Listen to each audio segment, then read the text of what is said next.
Maethu ydw i, dwi'n 60 a dwi'n rhiant sengl ac yn ofalwr maeth. Dwi wedi byw yng Ngheu Conna ar hyd fy oes.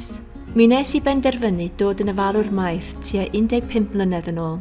Roeddwn i'n rhiant sengl ar y pryd gyda'r plentyn fy hun a oedd yn ei arddegau ac roedd yn rhywbeth yr oedd yn wedi meddwl amdano ers amser. Mae fy mab yn ei 30au hwyr erbyn hyn ac mae'n byw i lawr y ffordd gyda'i bartner a'i ferch fach. Dwi'n rhan o'r gymuned ac mae rhoi'r beth yn ôl wastad wedi bod yn bwysig i mi. Dwi'n gwneud fy rhan wrth feithi. Mae tîm Maethu'r Awdurdod Lleol yma yn Sir y Fflint wedi bod yn wych. Dwi'n meddwl eu bod nhw'n un o'r rhesymau pam dwi dal yn rhiant maeth. Mae nhw chydig yn debyg i mi mewn ffordd. Mae nhw gyd yn bobl leol sydd eisiau helpu'r plant yma a rhoi cartref llawn cariad iddyn nhw. Dwi wedi maethu cryn dipyn o blant dros y blynyddoedd, ond mae'r brawd a'r chwaer sy'n byw efo fi rwan wedi bod ar y daith yma efo fi ers y dechrau.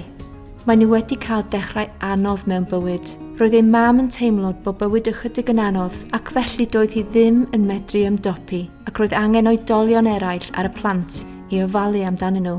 Fe gawson nhw maethu gan ei nain i ddechrau. Roedden nhw'n ifanc iawn ar y pryd. Fel unrhyw blant yr un oed â nhw, roedden nhw angen lot o sylw ac amser, mwy nag oedd hi'n gallu ei gynnig. Dyma pryd ddeithon nhw i aros efo fi. Roedd hynny 10 mlynedd yn ôl bellach. Mae ei nain yn parau yn ei bywydau. Rydyn ni gyd yn treulio amser efo'n gilydd ac mae hi'n fy nghymogi i a'r plant hefyd.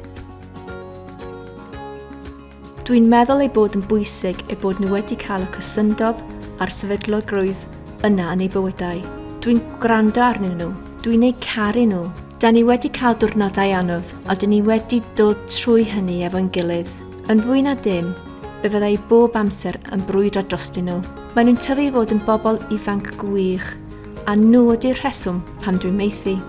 Mae'n meddwl mod i wedi chwarae rhan yn ei bywydau ac y byddai'n parhau i wneud hynna, cyhyd ag y bydden nhw eisiau i.